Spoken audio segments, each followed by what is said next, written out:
This podcast is brought to you in part by Coke, Buffalo Wild Wings, Southern Immediate Care, Guaranteed Labels, Central State Bank, Sunrise Docks, Banker's Bounty, Dr. Thomas Dudney, and the Green Monster Fishing Light. Now, back to Bubba on the Lake. Hey, it's Bubba, hey, Bubba, Bubba on the lake. This is Bubba, hey, Bubba, Bubba on the lake. Yeah, he's got it going on, gotta come and check this. Talking people, talking places from Bubba's perspective. This is Bubba, hey, Bubba on the lake. Hey, Bubba, Bubba on the lake. Let's go. Well, hello again, everybody. I am your semi-retired, mostly washed-up host, formerly of the Rick and Bubba Show, and now your host for Bubba on the Lake, Bill Bubba Bussey. Welcome in. Glad to have you. We have a lot to cover here in podcast number 28. A lot of updates we want to get you up to speed on, and we also have some very good interviews. Coming along later in the podcast, scheduled to appear, Andy Burchham, the voice of the Auburn Tigers. Now, we have been interviewing a lot of these guys, these broadcasters who are very well known and are the voice of this or that. And we also want to continue that with Andy today. With football starting, these guys are very interesting. They have amazing stories. I am very fortunate to know most of them just through the industry, and I wanted to share their stories with you. So we will continue that with Andy Burchham here in just a few minutes. Also, I have an interview with Sharon Tinsley, who is the Alabama Broadcasters Association president. We attended the ABA conference a few weeks ago. We were able to speak with her for a minute on a couple of broadcasting issues, and we want to bring that interview to you also. Now, we are broadcasting from the Mellow Yellow studio, which I love because I love Mellow Yellow, so it's a great combination. Our website is bubbaonthelake.com, and of course my email, bubba@bubbaonthelake.com. And we have the message line if you would like to drop us a message, 308-BIG-LAKE, 308-BIG-LAKE. Some of those will make it to air, some of them will not, but we enjoy them nevertheless. I do want to tell you, too, we have a new podcast, a second podcast that has come out called the Tailgate Show. And yes, you heard me correct, Tailgate Show. It is a podcast that is for the tailgaters, if you will. And it is it is being produced by the not quite ready for primetime pickers. And if you look at our record the first week, some of our guys, you will understand why we call it that. But anyway, that will come out at usually on Saturday mornings. Now, we have several radio partners with that through Central Alabama. We also have one in North Alabama now. If you'll go to the website, you can check out all that information, tailgateshow.com. We're very excited about that. I'm working with my son, Hunter. Nathan, see, what is Nathan's last name? Nathan Hall. I can't remember now. Anyway, Nathan's a good friend of ours. I've had a long night. I'm sorry. Anyway, you will enjoy it. We're having a lot of fun. We have a guest picker each week, and we also are going to have a special announcement this week about a contest, and you don't want to miss that. So the Tailgate Show, Saturday mornings, where you get podcasts. We also have radio partners that will be carrying it later in the morning on Saturdays, in case you're not podcast friendly or you forget and you just want to punch it up on the radio. We're glad to have those guys too. So we're excited about that. It is a sports show, and Hunter and Nathan do a great job, and we're excited to do that. Our guest this week is going to be none other than Jimmy Dunaway, the old sports in our shorts, Jim Dunaway. Glad to have him on. He is scheduled to be our guest picker. And we will break down the first week's game and talk about the second week. So check that out. That is our second offering from Intergalactic Pants and Tees, which is our parent company, our production company, and we're excited to have that on the table also. Now, I am getting a lot of email about the Minnesota Vikings and the fact that they have got cheerleaders now. And I've seen the pictures. I didn't go and look at the video. I'll be honest with you. It's just all I could take. Don't get me started on the Vikings. Okay. Many of you know I have been a Vikings fan since I was a small child. We don't know why. I don't know how it got there. I don't know if it was the color. I don't know if it was the horn on the helmet, but I have been a Vikings fan since I was a small child, which means I've had a lot of disappointment in my life. They can find a way to lose incredibly, and they either will be bad right out of the gate, or my favorite is when they fake everybody off and they look like they're good. And then they will fumble one at the end of the season or in the first few rounds of the playoffs. And, even if they get to the Super Bowl, they're going to lose. So, it's tough. It's tough to follow that team. It really is. I don't know why. And, I've declared a few years ago, I'm going to be a bandwagon fan. Why do we stick with these teams that we have? I mean, if my son played quarterback, I got it, or my daughter was a cheerleader, but they're not. Why am I staying with these teams when they bring you nothing but heartache? So I don't pull for the Vikings like I used to. I notice the Vikings. I might even enjoy a game, but I know my expectation and my limits. So I just don't get excited about the Vikings, okay? I just don't. So that's just where we are with the Vikings. And I know that they've got odd cheerleaders now, okay? What do you expect from the Vikings? I mean, what do you expect? I mean, it's always a spectacle. It's everything but championships. Oh, gosh. I can't take the Vikings today. It's just too much. It's too much. Well, and I know y'all want to show video, and no, we're not going to do that. We're not going to put that. I don't want to see that. Put that up.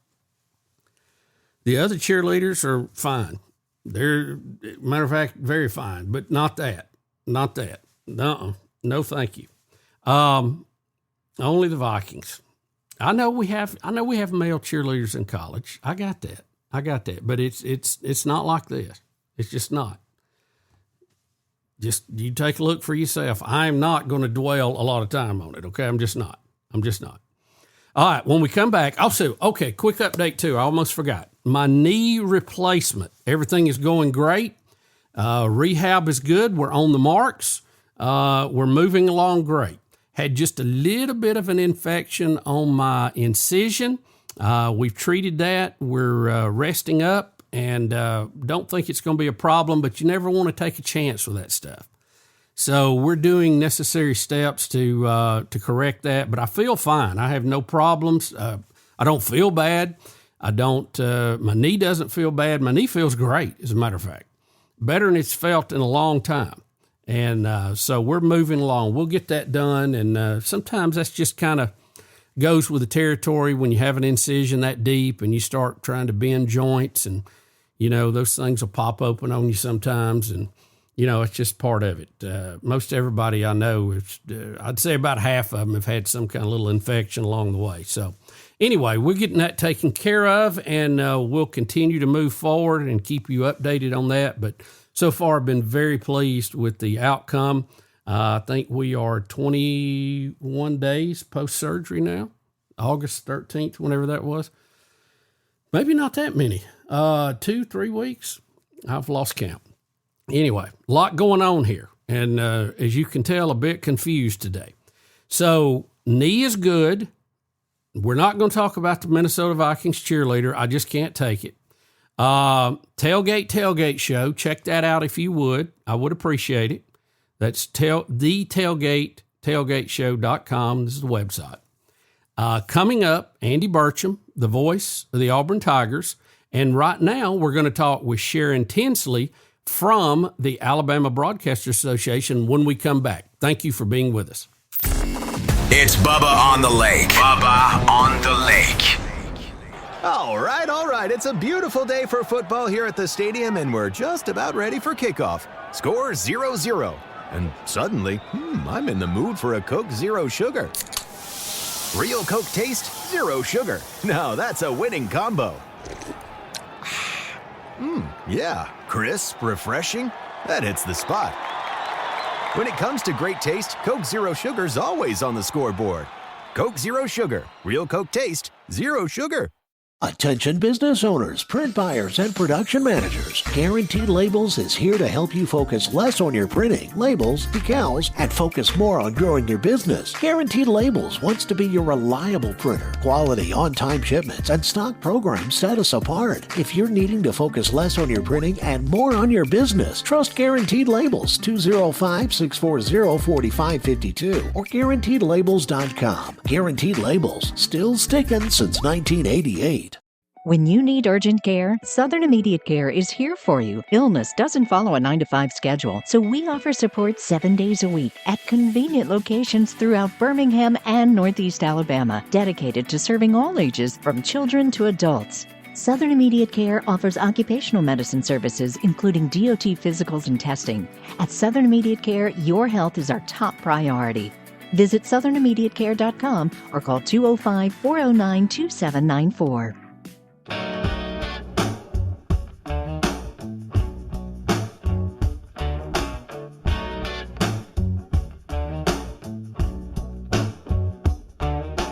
We're talking to Sharon Tinsley from the Alabama Broadcasters Association. Sharon, wonderful convention here at Ross Bridge. I can't tell you how excited we are to have you with us. I have to tell people, when Bubba walked through the hallway yesterday, we had all these vendors here, exhibitors, and they were stopping me going, was that Bubba? Was that Bubba? So thank you for being here, and just I'm so flattered that you would even ask me to talk to you this morning. Well, you're too kind. You know, it's always good when an unemployed broadcaster can make waves. So, Sharon, it is a great get-together, and I haven't been to one in many, many years. Enjoyed seeing a lot of old friends and making some new friends and talking to a lot of folks on our Gamecock network as we try to expand that for Jack State. But tell us a little bit about broadcasting. What are some of the challenges broadcasters are facing today, and how are we going to tackle those?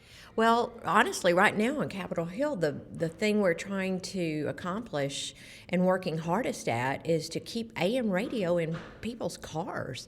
Auto manufacturers want to take out the free entertainment system in people's vehicles. You know how everybody's monetizing everything? Yes. You know, if you own a really expensive car, like a high-end BMW or a Tesla or something like that, they're leasing back all the features of the car to you. Seat warmers and everything else. And Not my seat warmers. yes, you're going to freeze your rear end off unless you pay. So, you know, they want to monetize the entertainment system in the car. They don't want to put free radio in there. They want to have streaming services that they can charge those entities, those businesses, for being in the car. And, you know, I don't think the general public probably knows, but the emergency alert system across the entire United States is built on the backbone of AM radio. And it's like that for technical reasons. You can explain that better than I can to anybody, being an engineer. But it's for technical reasons, the AM signal carries much, much farther, so you can reach many, many more people with a single signal.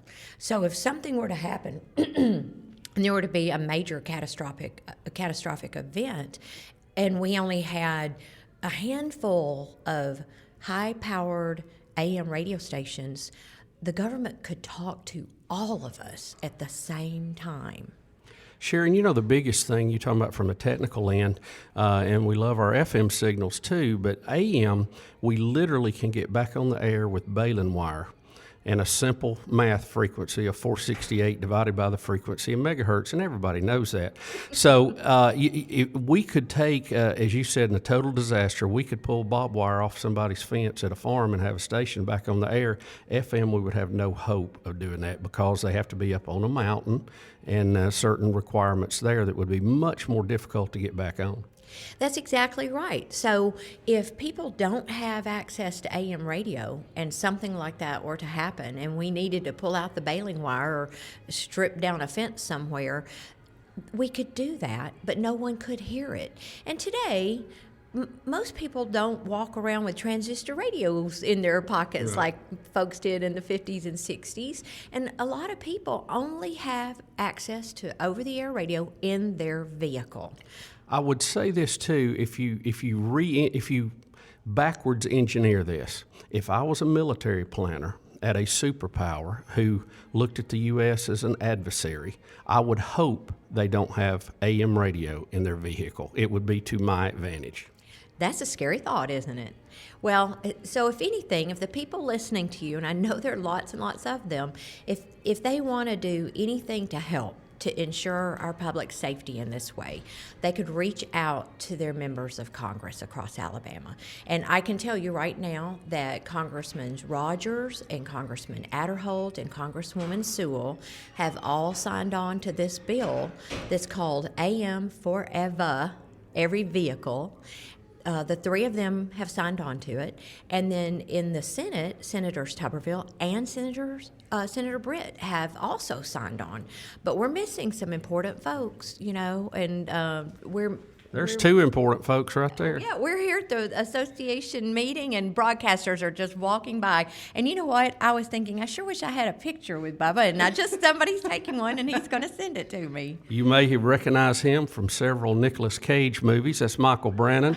He's somewhat of a local celebrity there in the Sylacauga, Alexander City, Chelsea area, and still has his model looks going. He does. He could still be acting today. He's a head turner here at ABA, folks. He's got twins at home, but he's still a looker. Sharon, thank you so much. Thank you for the opportunity. I appreciate it.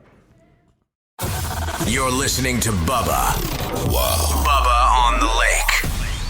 You know one thing I love about Buffalo Wild Wings? You can get wings with any of their 26 sauces and dry rubs for takeout and delivery. That's like bringing an entire B-dubs home with you, which you can't do. I tried. I've knocked down so many walls, only to then be told to halt construction because I'm not zoned to be a sports bar. Kinda just looks like a big pergola or something because of the lack of walls. At least these 26 sauces and dry rubs are available to go. Buffalo Wild Wings. Let's go sports bar. Another staff meeting, another push for cross-selling, another awkward silence. Then Banker Bounty happened. The first referral platform made just for banks. One app that empowers every employee, not just your top producers, to bring in business. No more spreadsheets, no more silos, just clarity, culture, and actual growth in real time. Banker Bounty fixes more than your referral program. It fixes your momentum. Go to bankerbounty.com, watch the video, book your free demo. Banker Bounty, create, manage, and track referrals in real time. Just got that new boat? Let Sunrise Docks protect your investment with Swift Shield boat covers, Neptune boat lifts, and easy ports for your personal watercraft. Plus, they have composite decking that stays cool, designed with your feet in mind. Sunrise Docks is always first in quality, first in service, and first in customer satisfaction. Right off Highway 63, your Lake Martin headquarters, with 2 barges and the most experienced boat lift crew on the lake. Sunrise Docks is your lake life expert. Call 256-392-5200.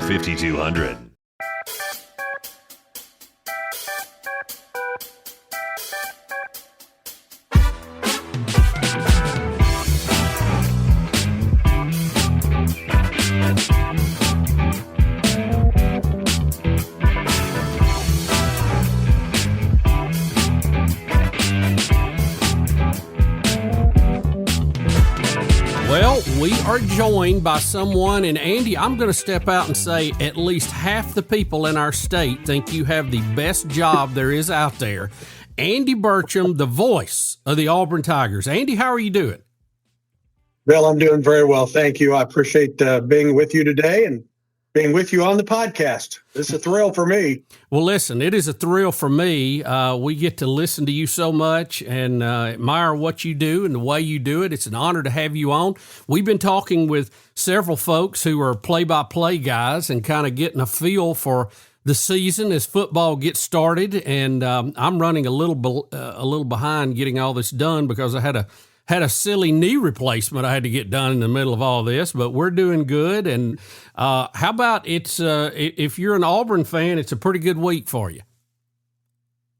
It's a good start to the season for Auburn. The win at Baylor, an important win for Auburn, I think, from a confidence standpoint, from a momentum standpoint. Great way to start the season. Now back at home for 2 games against Ball State and then South Alabama. And then the toughest part of the schedule coming up, and it starts in 3 weeks when Auburn heads to Oklahoma, followed by another road game at Texas A&M, an off week. And then, oh, by the way, Georgia comes in for Auburn's first game in October. Really, from mid-September through mid-November, it's nothing but the Southeastern Conference for the Tigers. So really important to get off to the good start that Auburn was able to do down at Baylor last week. You know, the Southeastern Conference got so good top to bottom. There are no off weeks anymore. I mean, I look down your schedule and you think, well, you know, after Georgia, maybe things will let up. Missouri, no. At Arkansas, no. Kentucky, no. And you can't even enjoy going to Vanderbilt anymore. I mean, it's tough. Vanderbilt beat both Auburn and Alabama last year. That not crazy? He's still the quarterback at Vanderbilt. He may be there into his 30s with the current trends. But no, there isn't. There's not a game anymore in the Southeastern Conference that you look and go, all right, that's a win. Now we can move on. You don't do that anymore. I mean, a year ago, you talk about that schedule. Auburn beat Texas A&M, lost to Oklahoma, lost to Georgia, lost to Missouri, lost to Arkansas, beat Kentucky, lost to Vanderbilt. So, I mean, a year ago, the SEC was very, very tough for Auburn. I think Auburn's better this season, but I think the schedule is just as tough as it was for Auburn a year ago. Well, while we're focusing on the team this year, let me ask you this, because you know them better than anybody. You see them, you hear the talk, you're there around campus. What was different about the game and the team this week than what we saw on the field last year? What was the biggest difference? I think one is Auburn didn't turn the ball over, and that was a big part in Auburn's struggles a year ago. Auburn was last in the Southeastern Conference in turnover margin last season. Not only was that the fact that Auburn turned the ball over, but it did not force turnovers.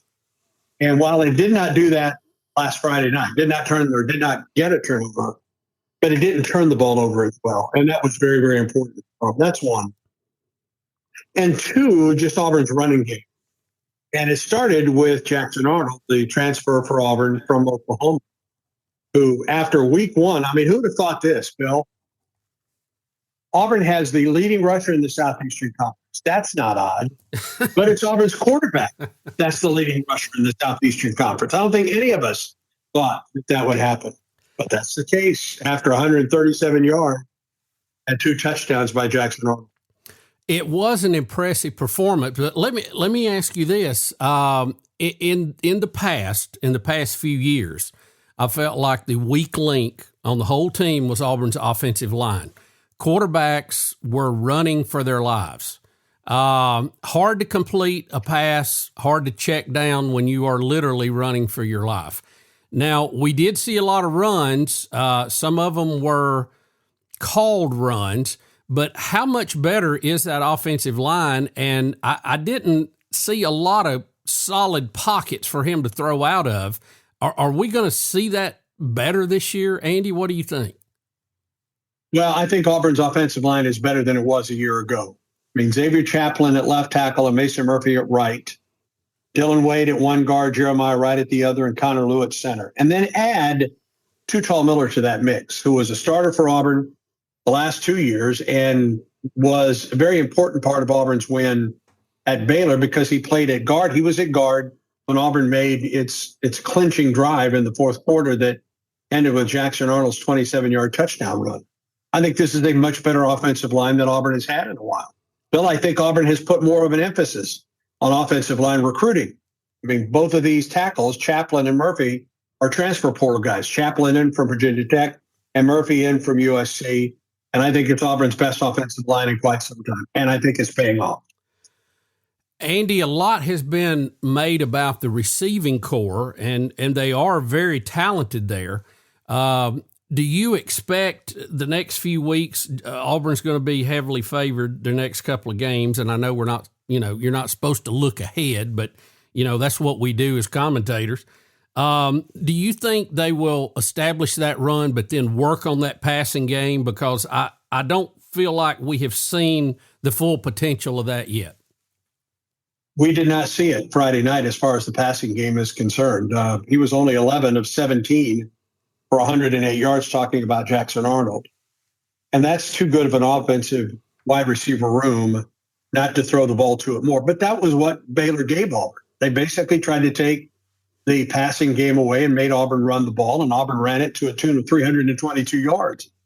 It's hard to blame Auburn for doing what it did and doing so well at Baylor. I think in these next 2 weeks, starting Saturday night with Ball State, you're going to see a much more balanced offense for Auburn. A week ago, Ball State gave up 322 yards passing at Purdue.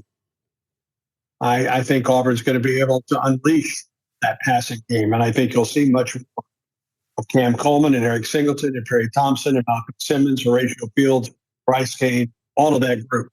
That'll become much more of a factor on Saturday.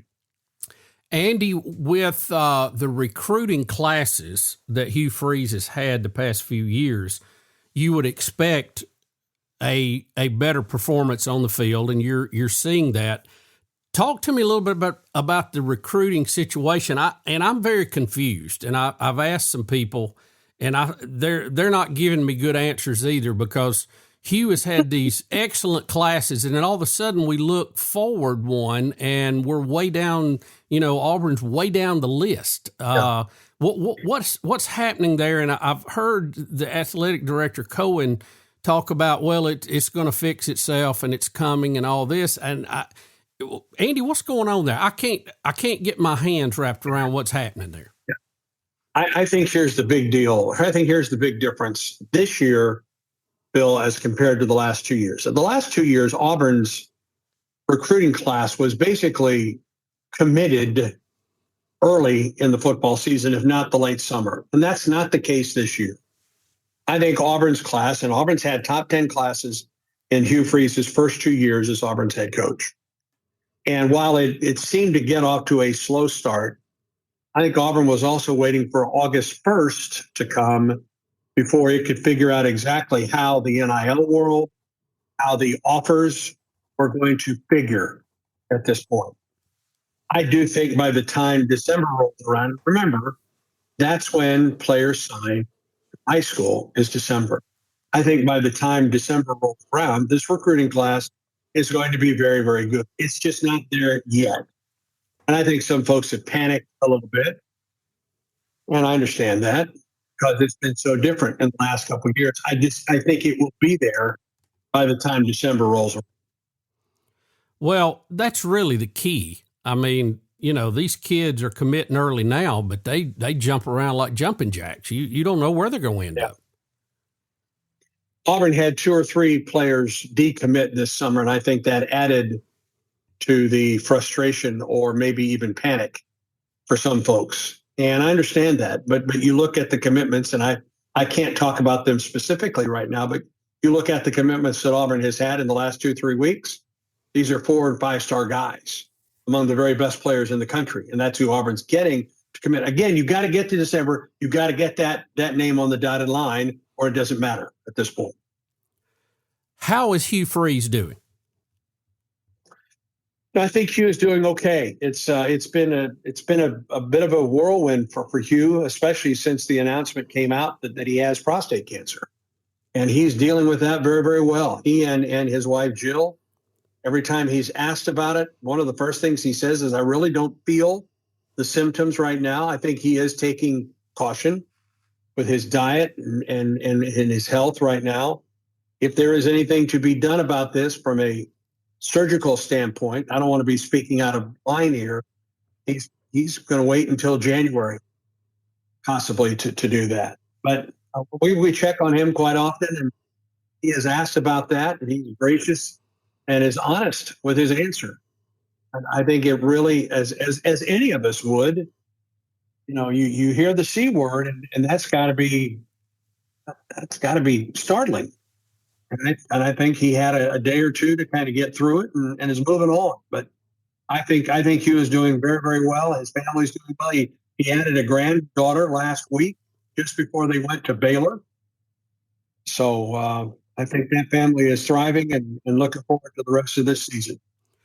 When it comes to prostate cancer, for us men, there's just people who have had it and people going to get it. I mean, I think everybody's going to get it at some point. It's interesting, Bill. I mean, my wife went through breast cancer treatments about a decade ago and is cancer-free now.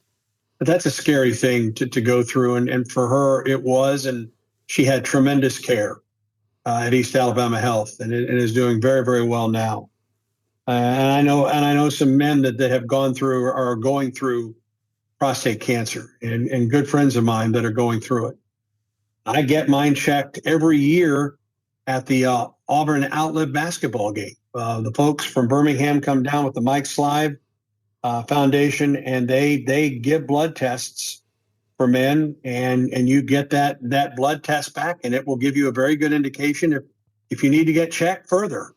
And I've been blessed since that has occurred that my prostate levels are in good shape. I regularly go to the doctor and have things checked, and I pray that I don't have to deal with it. But if I do, I'll deal with it just like all these other men are doing right now. Well, the PSA test has been a game changer. I mean, it's because I'll be honest with you, it's hard to get checked the old way out at a basketball game. You know what I mean? I mean, you just don't want to do true. that. That'd be a little awkward, wouldn't it? Oh boy, I mean to tell you that gives a whole new meaning to shoot three. I mean, come on. But I've had to deal with it too. Not that cancer, but I had liver cancer, and I'm in remission of that. And it is scary when you hear the C word. And when you have family and faith in place, it's a game changer for sure. We're talking to the voice of the Auburn Tigers, Andy Burcham, and we'll be back in just a minute. We want to hear more about Andy's story when we come back with Bubba on the Lake. 1, 2, 3, 4. We'll be right back.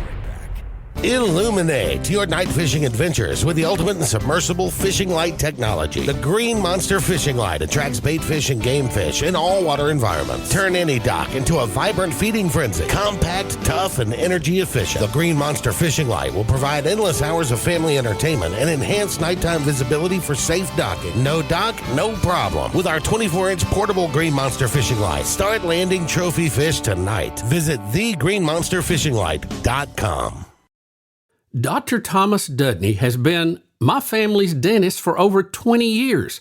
And about that same time, 20 years ago, he gave me a new smile with veneers. And let me tell you, it was one of the best decisions I have ever made. I had no idea how people interacted with you so differently, personally and professionally, if you had a nice smile and you could smile at them. Right now is a great time to check with Dr. Dudney about the possibilities of upgrading your smile. 205-663-6545 or visit thomasdudney.com. All right. It's a beautiful day for football here at the stadium, and we're just about ready for kickoff. Score 0-0. And suddenly, I'm in the mood for a Coke Zero Sugar. Real Coke taste, zero sugar. Now that's a winning combo. Yeah, crisp, refreshing. That hits the spot. When it comes to great taste, Coke Zero Sugar's always on the scoreboard. Coke Zero Sugar. Real Coke taste, zero sugar.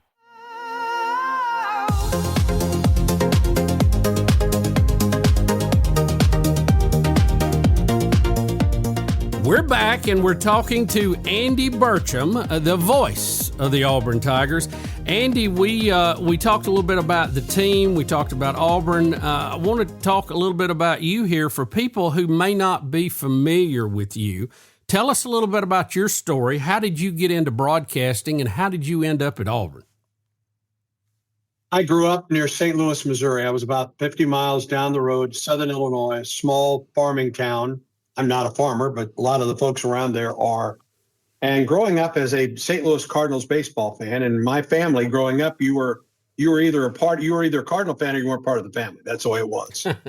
And in the 60s and the 70s, and the Cardinals were very successful in the 60s and had two of the great all-time broadcasters growing up, and Harry Carey, who later became even more famous when he was with the Cubs, and Jack Buck, who is one of the great radio men of all time, period, no matter where you are. Yep. And then I also listened to Dan Kelly, who was the first announcer for the St. Louis Blues. All three of those men I grew up listening to. All three of those men are in their various halls of fame. They're three of the greatest broadcasters of all time. And that's who I was influenced by. I didn't listen to music as a kid. I listened to KMOX in St. Louis and listened to Dan Kelly and Jack Buck and Harry Carey. Bob Costas began his career there at KMOX. So that was what I was influenced by. Now that was 810, right? 810 on the dial. 1120. 1120 on the Who am I thinking of 810 from up there? There was another big station. Know. Well, anyway. 1120 is a 50,000 clear channel AM that at night I can still go into my car and listen to Cardinal games at night here in Alabama. It's just one of those stations you can hear everywhere. And listening to those men, it was what I was influenced by. It's what I wanted to do from the time that I was a child. And it's all that I've ever wanted to do. Bill, as soon as I left high school, I got on the local broadcast team for Nashville high school football, my high school, and did that for a couple of years. Got a chance to do some play-by-play for some small town high school basketball. And high school basketball in Southern Illinois is like high school football is in Alabama. Went to Indiana State after 2 years of junior college, worked at the campus station, and 4 days after graduating from Indiana State, that radio station that I had worked for before I left home had an opening at one of its stations in Bloomington, Illinois. And the story about my interview, it's hilarious. I was helping my dad move into a new office. I did not have a job. It was on a Friday. And they called through, this is before cell. So they finally found us at Dad's office and said, "Hey, we have a job I'd like for you to interview." And I'm like, "Well, that's great, but I'm in T-shirts and jeans." And they're like, "We don't care." Well, that office and that radio station were maybe 400 yards apart. So I just walked up the street and interviewed for my first radio job in a T-shirt, blue jeans, and sneakers, and got the job. And I've been in radio ever since. That was May of 1983. Andy, that your story is very similar to a lot of people's, and I get a lot of people. I get asked a lot about getting into the business, and I tell them, I said, you just gotta get on the air anywhere you can, Right. And it's a different world now. I mean, we don't have a lot of those jobs open, but there's college radio stations now. You have podcasting. I mean, anybody can get on the air and be worldwide now with a podcast. So, $150 bucks and a laptop and you're ready to go. But now, how did you get from there to Auburn? I think the first time I ever heard you were probably doing the locker room report. Yeah. I moved to Auburn in September of 1988. I came here with my first wife. She was getting her PhD in psychology at Auburn. And I was fortunate. I'd been working in radio for 5 years, and a position opened up at a local radio station, WKKR, which was owned at the time by the man who is now finishing a fabulous run as mayor in Opelika, Gary Fuller, longtime radio man.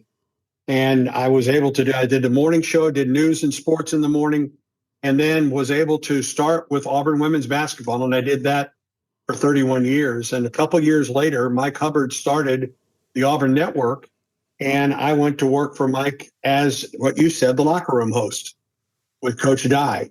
And I did that through Coach Dye, Coach Oliver, Coach Tubbs, and Coach Chiswick, and sprinkled in the old CSS days when you did the tape delay TV.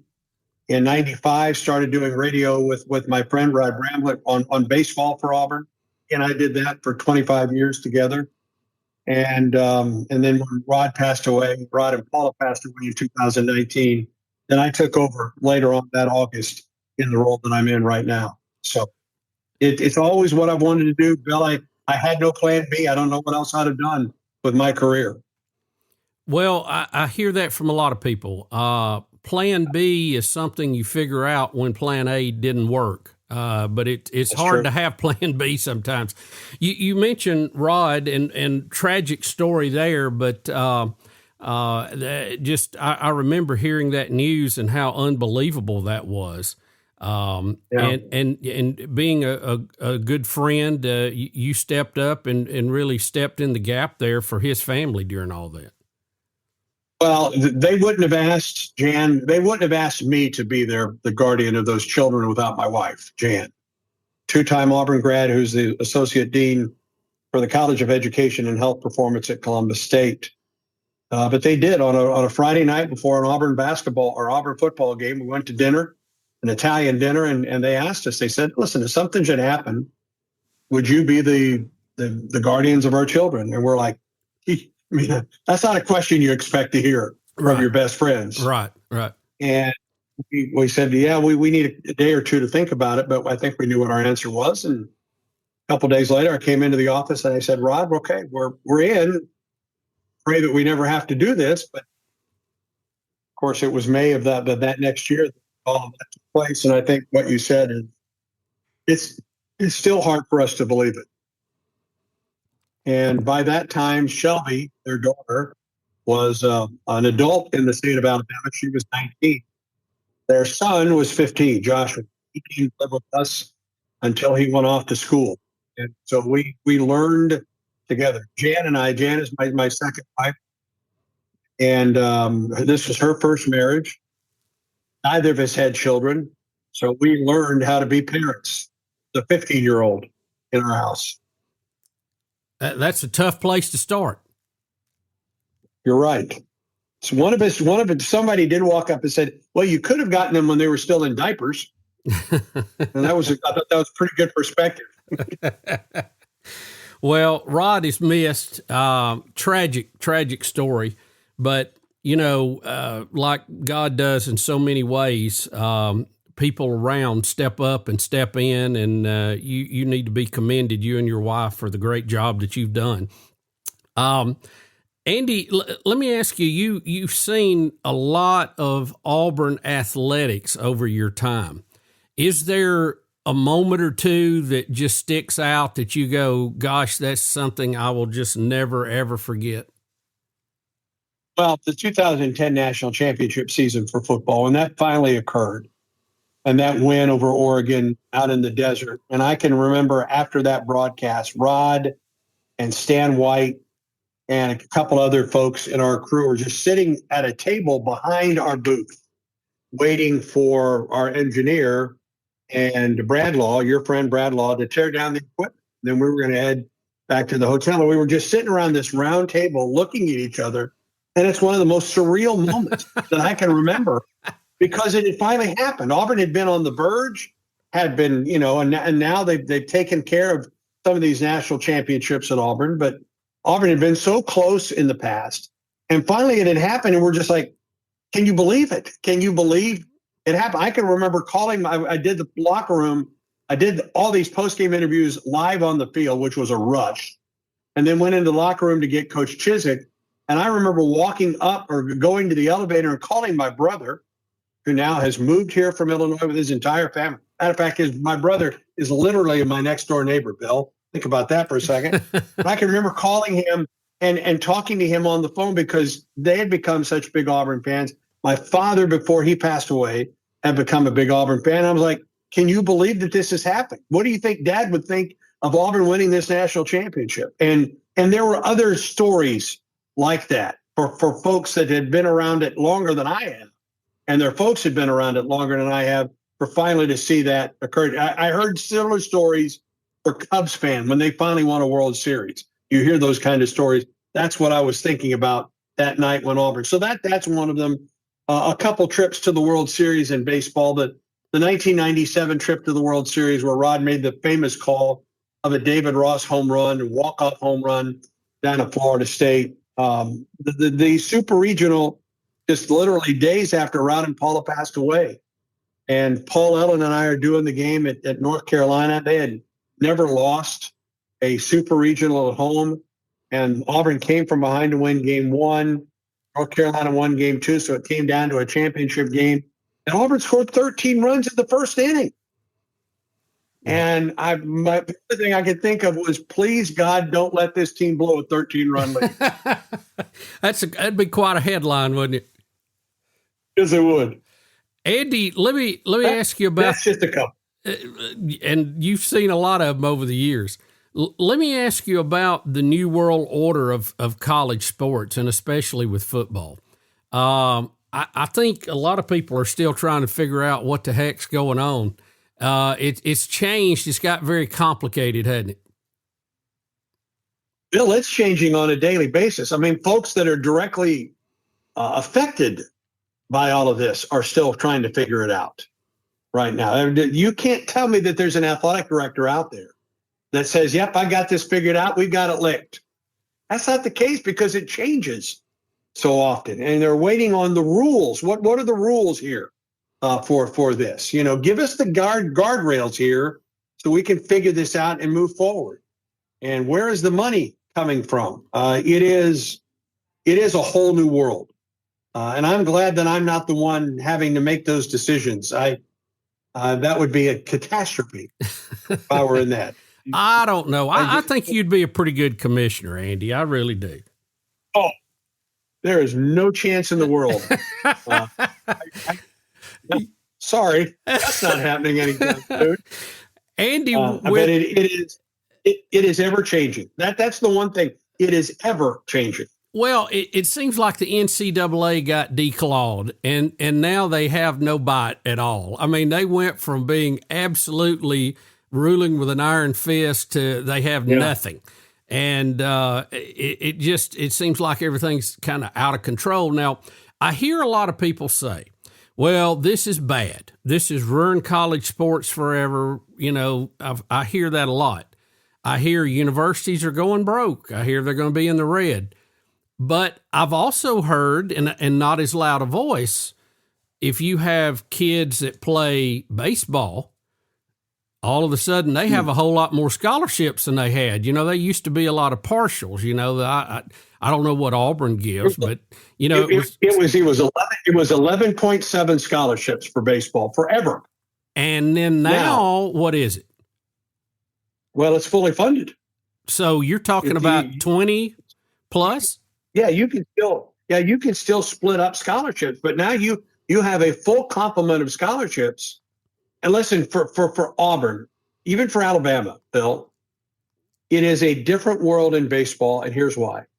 Because teams like Georgia and LSU, to a certain extent, Florida, all of those states have like the Hope Scholarship in Georgia. Right. Where if you have a certain grade point average and you're going to college, you get your tuition. Yeah, the lottery. Exactly. Well, Alabama's never had that. And Auburn and Alabama have always had to deal with 11.7 scholarships. It's tough to deal. It's tough to recruit when another school's saying, hey, listen, I've got scholarship money for you that you're not going to get there. Well, that's not the case anymore. And Auburn and Butch Thompson and Carl Nonemaker and that group, now that they're fully funded. I realize that it is still a burden because where's the money coming from for the NIL money? Where's the money coming from to fully fund these scholarships that Auburn is doing across the board? And I understand that is still weighing on folks' mind. But for Butch Thompson and crew, it puts them on an even playing field, I think, with some of these other schools that have had the whole scholarships and that type of thing. Andy, have you seen players? Are they? I mean, we read. I don't know what all these guys are making, but I mean, it looks like you're going to get $1 million if you're a quarterback in the SEC minimum. Are they? Do you see them acting different? Is it a different relationship with the other players? Maybe they're driving a better car than they used to drive. But I mean, what do you see that changing? I can't speak to what goes on in the locker room, Bill. listen, I wouldn't be surprised. You know, I mean, we all have envy. You know, I drive on a boat by your house, and I have envy, for goodness sakes. I'm just kidding about that. It is beautiful. I wish you'd called a little earlier. I would have gladly got up and met y'all. but it surely that is something that is being dealt with, and it's something that you've got to deal with in the locker room. I have not seen evidence of that being a problem at Auburn. I'm not blind to say that it can happen or it doesn't happen. I've just not seen evidence of it. The guys, the gals that I'm around, that I interview, that I talk with, I mean, we went through this a year ago, and that was an outstanding Auburn basketball team that I got to call last year that went to the Final Four in San Antonio. And there were some players that were paid handsomely, and still they were, you know, it is different because they're in a different tax bracket now than they've ever been. All right. But they're also still 18, 19, 20, 21-year-olds that are, you know, going through all of this. Hopefully, they've got somebody that is helping them. And Auburn offers this, by the way, as far as financial planning and taxes and that type of thing. Hopefully, they've got somebody from a personal standpoint that is helping them and watching out as well. We're talking to Andy Burcham, the voice of the Auburn Tigers.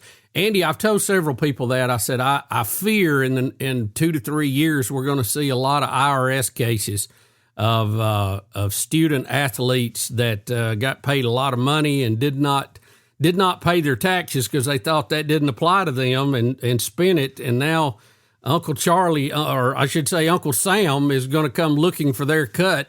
And I hope they're being wise with that, because I know when I was that age, I probably would not have been very wise with that. We all are, you know, we're all of that. But I remember that the Uncle Charlie still sends shivers down my spine as someone that was in radio for quite some time. You know who that is, don't you? Yes, I do. Yes, I do. We're speaking of the FCC, by the way. That was what they were called in radio station. Yes. No one wanted to hear that Uncle Charlie was on the way. No. During my entire time in radio, I only had one inspector show up at a radio station I was at, and he brought us a cake. So, you know, it wasn't a bad experience. So, oh, Andy, I appreciate you taking time. I know you're very busy this time of year. Thank you for taking time to talk to us. It's been very enjoyable. We want to get you back. You know, we've got another podcast called the Tailgate Show. We'd love to have you as a guest picker one week. Let's work that out, Bill. I'd love to do it. Andy Burcham, the voice of the Auburn Tigers. Andy, thank you for joining us on Bubba on the Lake. It's my pleasure. Where you go, Bill? You're listening to Bubba on the Lake. Hit me bad. A production of Intergalactic Pants and Tees. All rights reserved. At Central State Bank, we believe community banking is more than just transactions. It's about relationships. For over 100 years, we've been helping neighbors grow, businesses thrive, and dreams become reality. Because when you bank local, you invest in your community. Central State Bank, large enough to serve you, small enough to know you. Visit us today or learn more at centralstatebank.com. Member FDIC. Hey everybody, I'm Bill Bubba Bussey, formerly of the Rick and Bubba Show and currently the host of Bubba on the Lake, the podcast. I want to invite you to a new show we have called the Tailgate Show. It will be a fun, informative look at the college football day ahead, complete with topics, awards, picks, and guest pickers, all done by the not quite ready for primetime pickers. Our website is thetailgateshow.com.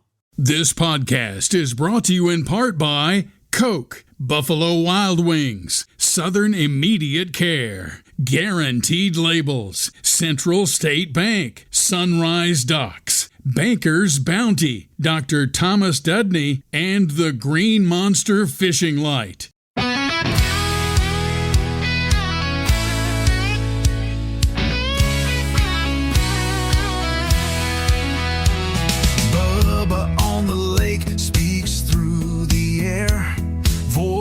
Rippling waters, the world stops to stare. News and the scores, tech spins on his wheel. National renown, the truth he reveals. From the mellow yellow studio, he sends the sound. Echoes through the nation where legends are found.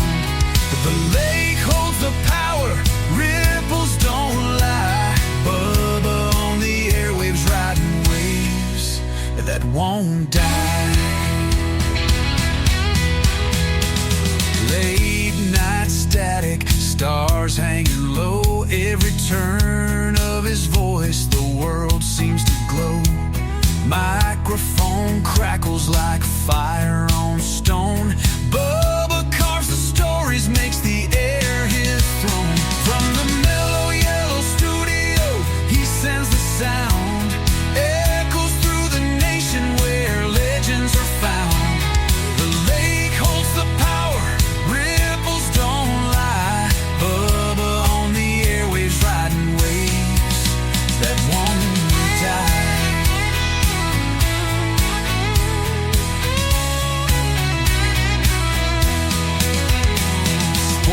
It flies fast, tech churns the tide. News shakes the edge, Bubba reads it wide. Listeners, they gather